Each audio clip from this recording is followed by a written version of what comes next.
first of all, thanks a lot for the invitation to give a talk here.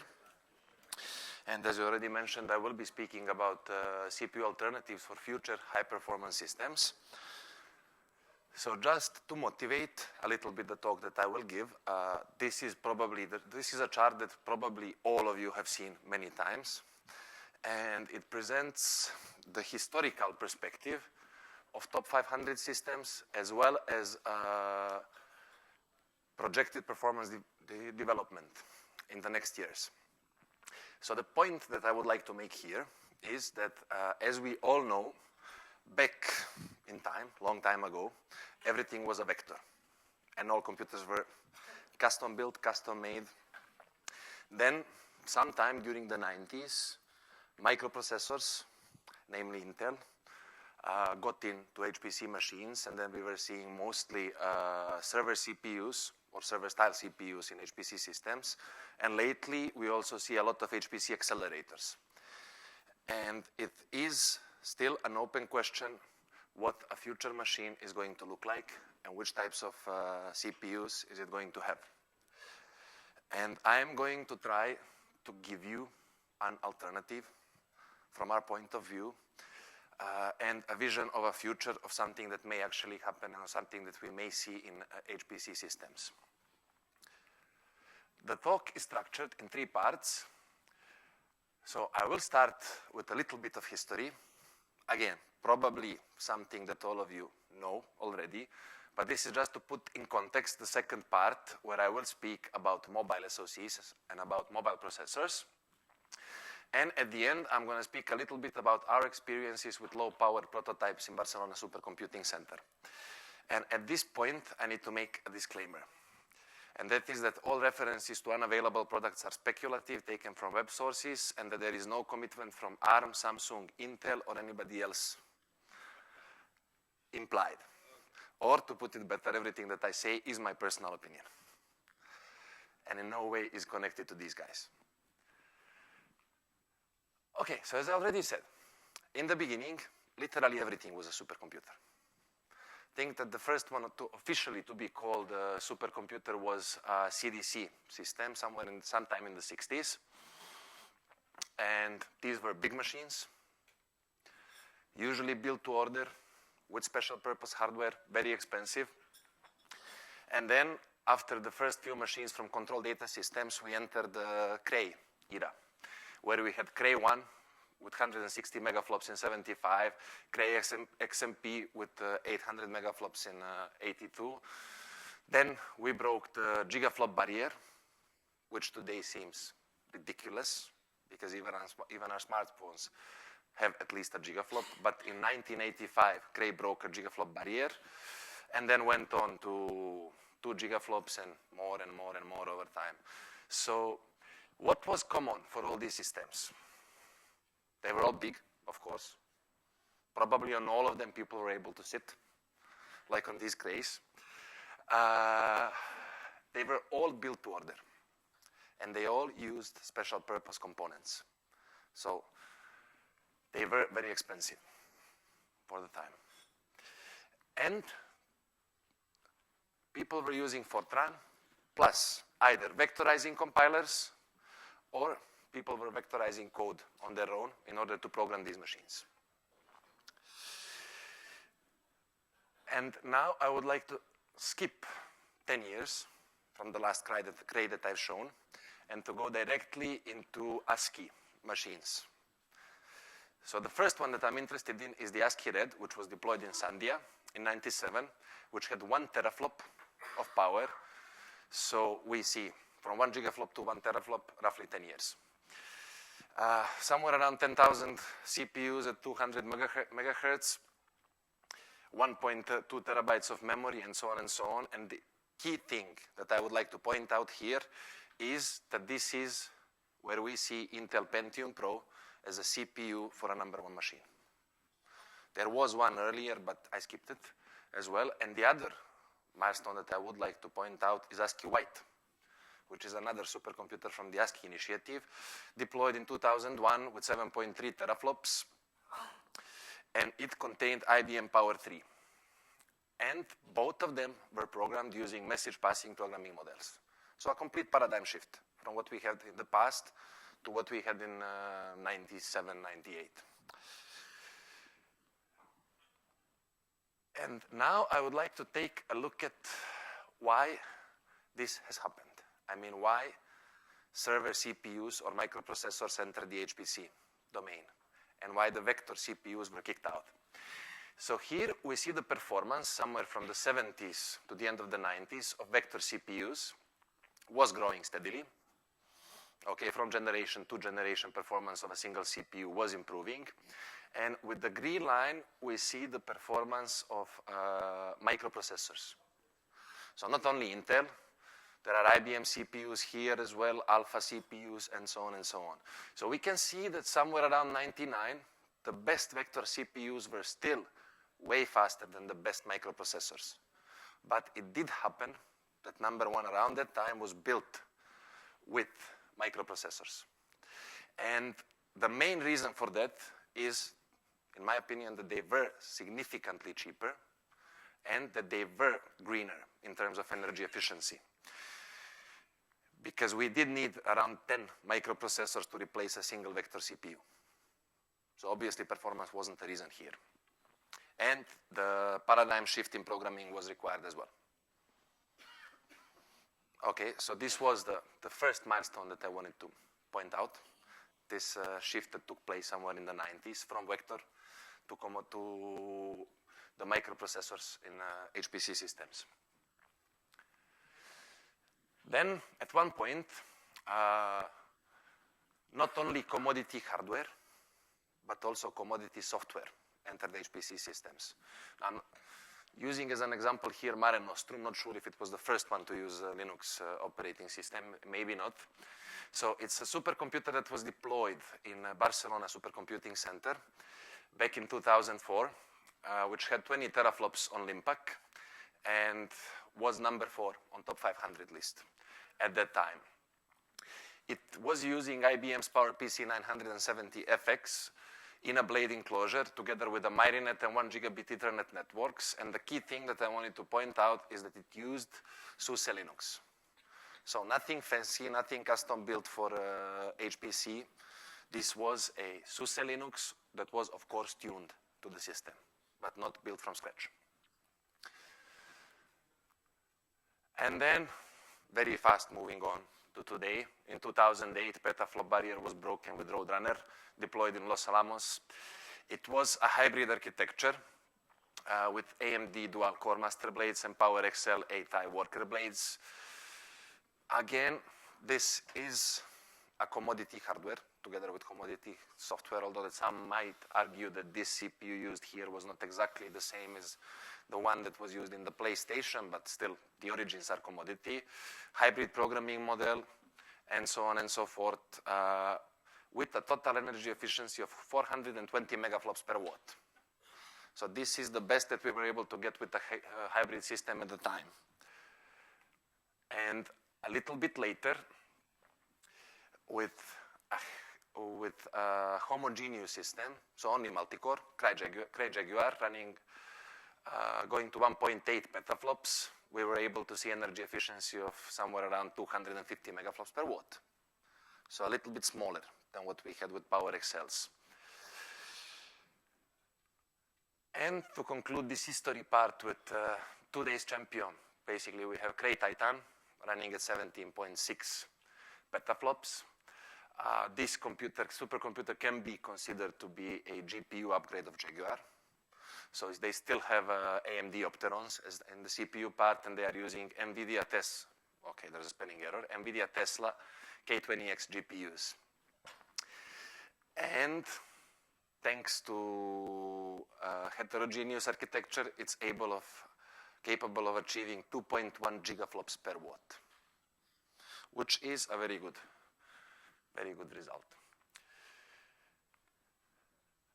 Okay, so now that I've finished the short history lesson, I want to move to what we like to call the killer mobile CPUs or the killer mobile processors, where I will try to give you an overview of the current trends in mobile CPUs and of the things that are going on in this market segment at the moment.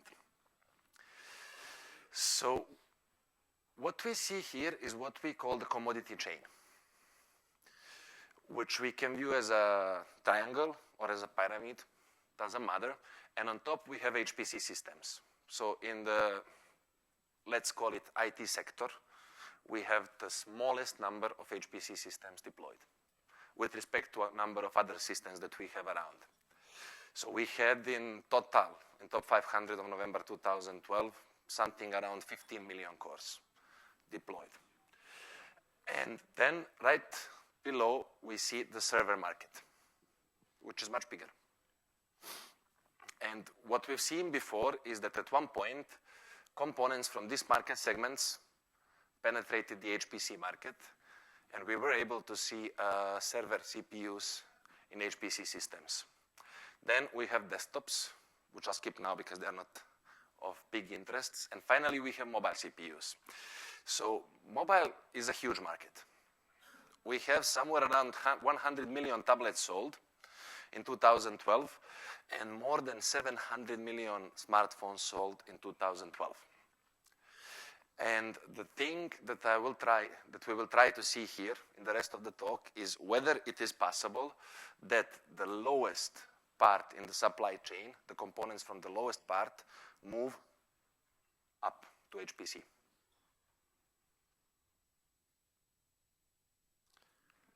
And for that, what we want to see is we want to see how mobile SoCs behave with HPC applications. So the problem with these mobile SoCs is that usually when you get a system that you can test, is it comes with a limited amount of memory. So we cannot execute a true HPC application on it, because in order to see anything meaningful, you need to have a big problem size, which you usually cannot fit on development boards. So what we've decided to do, in order not to show only DGEM and SGEM results, which is relatively easy to do for any platform that exists, we have decided to create a set of HPC-specific microkernels. I'm going to show you the list a little bit later. So what we wanted to do is we wanted to stress different architectural features of the CPU itself and of the memory subsystem. So we're not going into MPI or into any distributed message programming here. We also wanted to cover a wide range of HPC application domains, and we wanted to reduce porting effort. The effort of porting it to new architectures, because these microkernels that we have, they come in a sequential version, OpenMP, OMPS version, OpenCL, and CUDA. And we will probably port it to every new mobile SoC that we can get our hands on.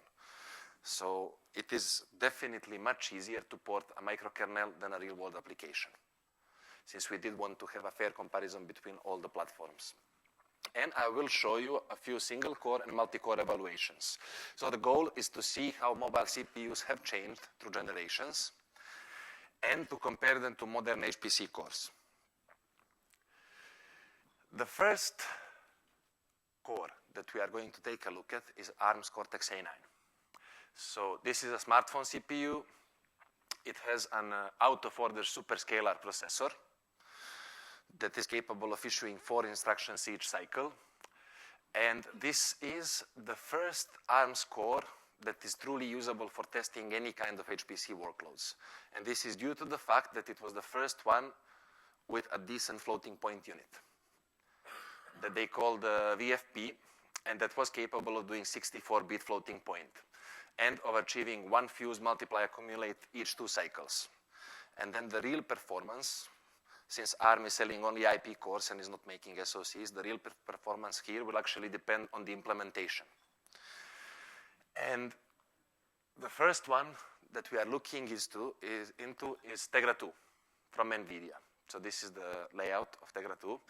Tegra2 has a dual Cortex-A9 CPU running at 1 gigahertz. And with the floating point engine that it has, it is capable of achieving 2 gigaflops at this frequency. So capable of achieving 2 gigaflop performance. It also has a low power NVIDIA GPU. And we were quite disappointed when we learned that we cannot do anything without it, because it would have been a very nice thing to try and to use a discrete GPU. But unfortunately, CUDA is not supported, and porting anything using OpenGL requires way too much time, and it's not affordable. And it also has several other accelerators like image signal processor, audio processor, dual display controller, and so on and so forth, which probably do have some processing power, but they are not programmable. So they are not usable for HPC. And in order to test this one, we are using a Q7 board made by Seco, which uses this standard layout called Q7 and has a standard connector here, so that we can simply plug in a daughter board and then change from this one to one that's even better if we want it. Last thing to mention here is that the cores only, when nothing else is running in this SoC, are capable of giving 4 gigaflops per watt, because only the cores should run at 0.5 watts, which is an impressive number, but I don't think that can be achieved due to the fact that there are many other things that are powered on in the system.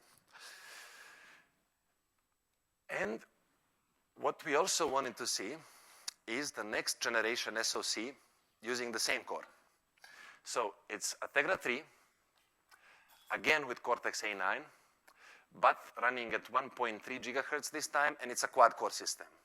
So this is a next generation SoC with respect to Tegra2, of course, has the same floating point unit as the last one, but higher frequency enables it to give 5.2 gigaflops of computing power. And it also has Neon, but only for 32 floating point calculations, so it's not usable for double precision. It also has low power NVIDIA GPU, 3 times faster than the one in previous generation, more or less same power, unfortunately for graphics only, so same as in Tegra2. And again, we are using the same board, just with the upgrade of the SoC here to test it. And finally, the last platform that we will take a look at is the ARM Cortex-A15. So this is a brand new core. It's no longer A9. It has a significantly improved core microarchitecture. It is still an out-of-order superscalar processor, but they have resolved them. It brings many, many improvements in the pipeline, in the memory controller, cache controllers, and so on. Brings also virtualization support up to a certain extent, and it has improved multiprocessing capabilities. And what is very important is that double precision performance is doubled with respect to the previous core. So this one is capable of achieving 1 fused multiply accumulate per cycle this time. So it's double of what we had in Cortex-A9. And when we were starting to do these evaluations, this was the best option that we had available at the time. So it's a Samsung Exynos 5 Dual. It's a dual-core Cortex-A15 multiprocessor core, running at up to 1.7 gigahertz with this new floating point engine. And now we have 2 cores that are able to give us 6.8 gigaflops of performance. It also has a GPU. This one is compute capable. It's from ARM. It's Mare T604. But for these evaluations, we are not going to be using it at the moment. And another important feature is a shared memory between CPU and GPU. And the test platform is this, in this case, is no longer Seco, from Seco, but is an Arndale board here. And in all our tests, although it's capable of running on up to 1.7 gigahertz, we were holding it steady on somewhere between 1.4 and 1.5 due to some issues that we had with the stability of other components and with overheating of a few things on the board. Because this is a board that was meant, this Arndale board was meant for Android applications development, was never meant by their creators to be used in any conditions similar to what we have used it for. And some of the components simply were not able to support Exynos running on 1.7 gigahertz for a long period of time. Okay, so this is a list of microkernels that I mentioned earlier. We have few things here. We have vector and matrix operations, tensile operations, Fourier transforms, then reductions, histogramming, sorting, M-body problem, Monte Carlo dynamics. We believe that this covers a very, very nice range of real-world HPC applications. And in terms of evaluating SoCs, each of these microkernels gives us an insight into a different thing in the microarchitecture of the core itself or the memory subsystem. So we can see, for example, how data reuse affects the core, how strided memory accesses affect the core. We have varying levels of parallelism and so on and so forth. I wouldn't like to spend too much time going into details here. Just to mention that all these benchmarks in all 4 versions were developed in-house just to be able to use them for this testing. And now we move on to the results. So I'm going to be showing you a mix of single core and multi-core results. And when I show performance, it's usually going to be normalized to the one of the Tegra2 board, either single or multi-core. So obviously we don't have a Tegra2 here. We have Tegra3, which is blue line, and we have Exynos 5 Dual, which is red line. And this is 1 core of Tegra3, 1 core of Exynos. So we are not yet using multi-core capabilities of the platforms.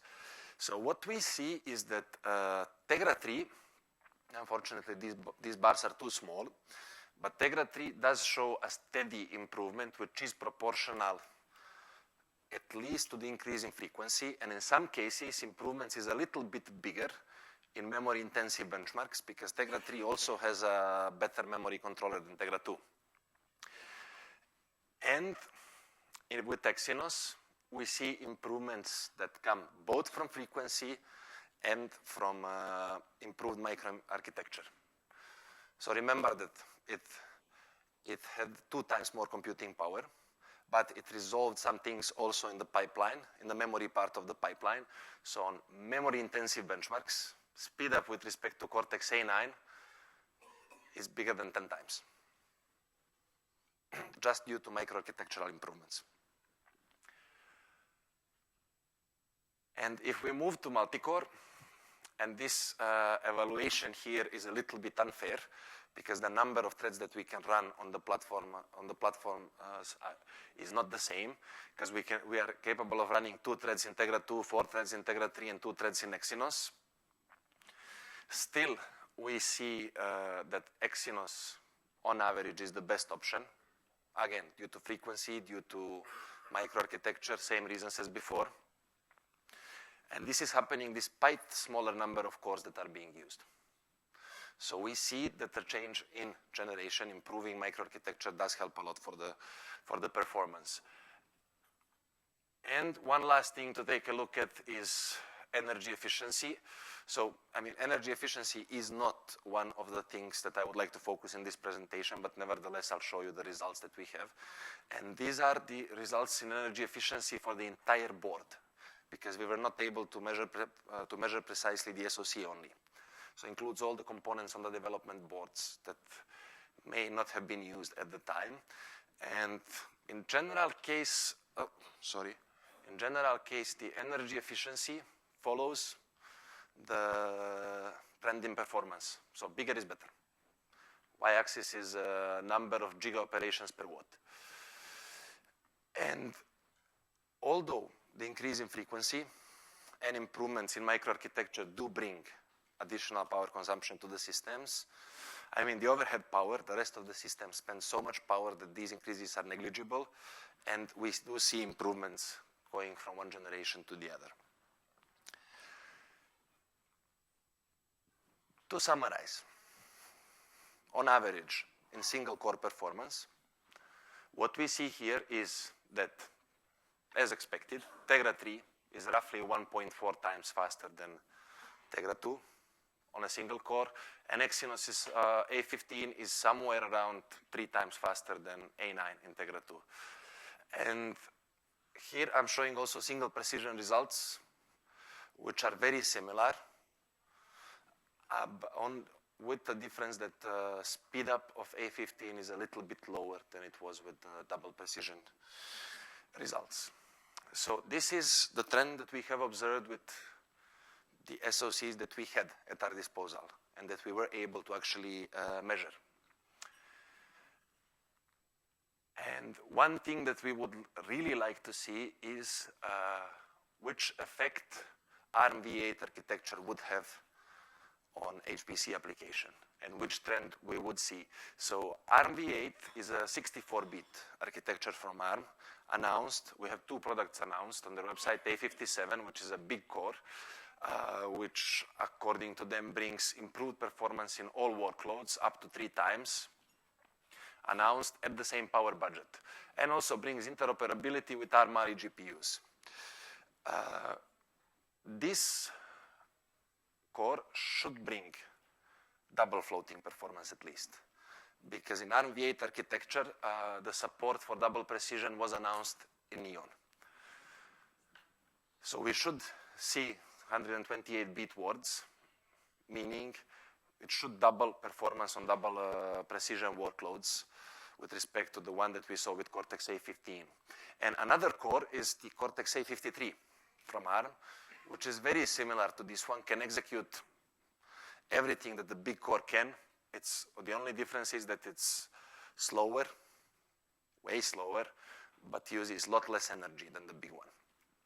And they have also introduced the concept of big dot little processing, where you can combine several of the small cores with several of the big cores. And then when you don't have much to do, you move the work to small cores in order to save energy, but that's not the focus of this. What we would like to see, and this is where we start to speculate, so we are moving from the results that we actually obtained to something that we think might happen. So what would happen if we take, for example, the A15 that we had in our tests and replace it with ARMv8? And for this, we make 2 assumptions. The first one is a little bit pessimistic. Okay, so let's keep the same frequency for our projection. Let's say if Cortex-A15 was running at 1.5 gigahertz, let's keep the next generation core at the same frequency, which is unlikely to happen because it will probably be capable of running on higher frequencies. And then an optimistic assumption is that ARMv8 is going to increase double precision performance and double precision capabilities 2 times. This may be a little bit optimistic if we want to take a look at all the microkernels that we have. So what we could see in that case is that speed up is going now to 6. So 2 generations from Cortex-A9 and Tegra2, the next generation core should be 6 times faster. I mean, this is just a speculation, but might as well happen. And now the interesting thing to take a look at is where would this core stand with respect to today's HPC cores. So we took the same set of microkernels, we compiled them and executed them on Mare Nostrum, meaning on Sandy Bridge E5-2670, running at 2.6 gigahertz. And what we can see is that the current mobile champion is still far away. So on average, it's 5 times slower than the Sandy Bridge core. If this happens, I mean, if ARMv8 brings this much performance, then we might see an ARM core that is roughly between 2 and 2.5 times slower than a Sandy Bridge core. Again, it's just a speculation about the performance of this. And now, let's take a look at the trend. So here we have regular CPUs, Intel, AMD, alphas back in time. And here we have performance of mobile CPUs, which is rising very, very fast. And we think that the history may be about to repeat itself. So the thing that has happened back in the 90s where we have this chart with vector and commodity CPUs. Since today we have something that looks very, very similar. So here is the performance of server CPUs and the performance of mobile CPUs that is rising. We think that it might be possible that history is going to repeat itself due to few things. So, significantly lower cost of mobile CPUs is a very big motivation because these devices are built in huge volumes and their price is lower.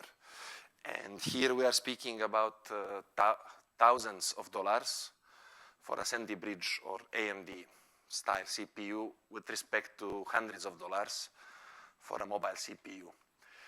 Another thing, there is one thing though that is different from the situation that was back in time, and that is that there is no requirement to make a big change in the programming model.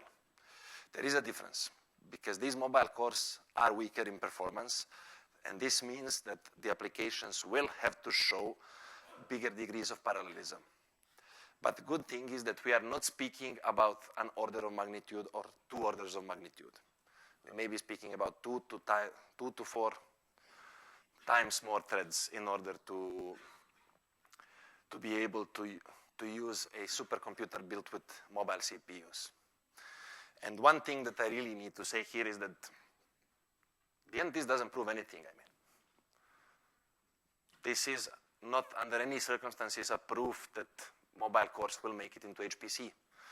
The only thing that we can see here is that mobile CPUs will become a viable alternative, or rather have become a viable alternative. We may or may not see them in HPC systems. I mean, that we will see in future. And I'm going to come back to this a little bit later, because now I would like to move to tell you a little bit about our experiences at Barcelona Supercomputing Center with prototypes that we are building with low power components from the mobile and embedded domain. So this is the roadmap that we have set in BSC, roadmap with the prototypes that we wanted to build. First one is an ARM multicore that was built and deployed in 2011. Then we wanted to move to see how an ARM multicore would behave with a discrete GPU, and that is the prototype that is coming now to BSC. We have something very small, but a big prototype is coming. And then we wanted to see how an integrated ARM plus GPU combination would behave in an HPC system. And these prototypes are critical tools to accelerate software development. Because without Tibidabo, our first prototype, the only thing we would have been able to do is talk about using ARMs in HPC. But this prototype has actually given us the tool to port the entire software stack that we usually use in HPC and to optimize it for ARM systems. So this first prototype uses Tegra2 cores. We have seen a little bit about them earlier. So what do is we take these Tegra cores, we put them into Q7 carrier boards, and then we pack 8 of these boards into a single 1U rackable blade. Then what we do is we put many of these blades into 2 units. And at the end, we have a cluster with impressive, as you can see, only 520 gigaflops of compute power, running at 3.4 kilowatts and yielding a total of 140, 150 gigaflops per watt. So it was never a goal for this system to show an impressive energy efficiency. The goal is to make a proof of concept cluster to show that we actually can build an HPC system, or at least HPC-like system with ARM cores, and to enable software stack development, and to enable application porting. So we have ported several applications, and what we've seen is that they scale out of the box on Tibidabo. Tibidabo is the name of our cluster, by the way. And as with any other HPC system, strong scaling depends on the input set. You put input set that's too small, it won't scale. You put input set that's large enough, it scales. Okay, and with Limpac, we have also seen very good weak scaling, and we were able to achieve around 120 megaflops per watt.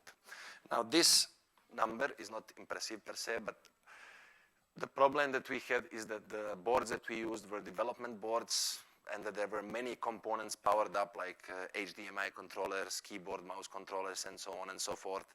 And when you have a situation that your core is using 0.5 watts, then these additional 0.2 or 0.3 watts that a keyboard controller will add are huge. And that's one of the reasons why energy efficiency is so low. And we have, of course, ported real applications, many of them. And here I'm showing results for SpecFEM 3D. I mean, here we were even able to see improvements over an x86 cluster in energy efficiency on real-world problems with SpecFEM 3D. So moving on, we already said that we want to build an ARM+GPU cluster, and we want to do it in 2 stages. So we already have a very small cluster deployed, which is a test cluster of Karma kits, and you've seen a presentation this morning about it. Tegra2 SoC, Quadro 1000M, not impressive performance. So we are using this one just to be able to start testing if applications can be ported, if there will be any hiccups in the setting up of a big thing when it arrives. And then we are expecting a cluster with an ARM multicore SoC and with much bigger and much better and much more powerful NVIDIA GPU. And we are expecting deployment in a couple of months, if everything goes well. So stay tuned for the news on this one. We hope they're going to be very, very good. And finally, the last thing that I would like to mention is the Mont-Blanc project. So this is a project that's coordinated by BSC that has a goal to develop an European exascale approach and to be based on embedded power efficient technology. So we have a very nice consortium. We have technology providers like Boole, ARM, or Gnodal, and we have few end users of HPC like BSC, Jülich, LRZ, GenC, Cineca, and CNRS. And this project has 3 objectives that sound very simple. First one is to develop a first prototype system limited by available technology. And about that one, I'm going to be talking a little bit. Then the second objective is to design a next generation system. So since we will be using only components that we have today at our disposal, we need to figure out what are the limitations that they posed and how to remove them for next generation system. And then to develop a set of exascale applications that will target the new system. Well, not exactly to develop, this is rather porting than developing, because all these applications, or some of these applications actually existed before. So the prototype that we want to deploy is going to be based on ARM cores. And since we wanted to utilize the best thing that we were able to get our hands on, and requirements were very simple, we wanted Cortex-A15 and we wanted a programmable GPU. And at the time, there were a few options, and we chose Exynos 5 Dual, which has integrated CPU and GPU, so has dual core Cortex-A15 and ARM Mali T604. And the fact that we are using integrated GPUs has several advantages. So first thing, memory is shared. It's even cache coherent if you want it to be. So it's a little bit easier to program. You don't spend any power on the PCI Express bus. You don't spend any power on a separate GDDR5 memory for your GPU. So we do expect an energy efficiency that is a little bit higher than what we have today. And we definitely expect lower cost due to bigger volume of these chips here. And we will try to get very high density packaging. So what we will do, we will use the standard Boole X blade enclosure, and we will pack multiple compute nodes per blade in their blade. And the only change that this brings is the additional level in the network, because it wouldn't be very efficient to connect all of these small boards with the outside world directly, but we will probably have a switch here that will then connect them to the outside world. And the deployment of this system is expected sometime around the end of this year. So we've done the specifications. We are now in the process of actually designing and building it. And the question that we get very often is, what's the difference between what we are trying to do and the blue gene approach? So, or better, are we building a blue gene again? So the answer is both yes, because it's a very similar concept, and that is utilize many smaller cores instead of smaller number of huge cores, and no, because there are many differences here. So what we're doing is heterogeneous computing, but with an on-chip GPU. Blue gene is not.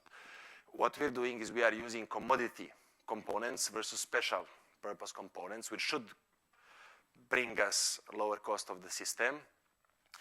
And another important thing is, and one thing that I did not discuss before, is that all these cores that I spoke about still have a lot of room for improvement. So there are many, many things that we could improve on them to begin with, improved CMD or vector processing unit or something like that. And the last thing, but not the least, is that we are trying to build on what we are strong here in Europe, and that is the knowledge in the embedded market and the knowledge about the embedded components. So, to conclude, I think that based on everything that I've shown, I can conclude that we are not yet there with the performance of mobile CPUs, but we are getting very, very close. And very important thing is that we will see a supercomputer built with mobile SoCs very soon. If nothing else, the Mont-Blanc prototype at BSC that we are building is going to be a supercomputer, and it is going to use mobile CPUs. Big question is if someone else will follow the steps, and then if the use of mobile components is going to ever find its place in HPC systems. And that's all.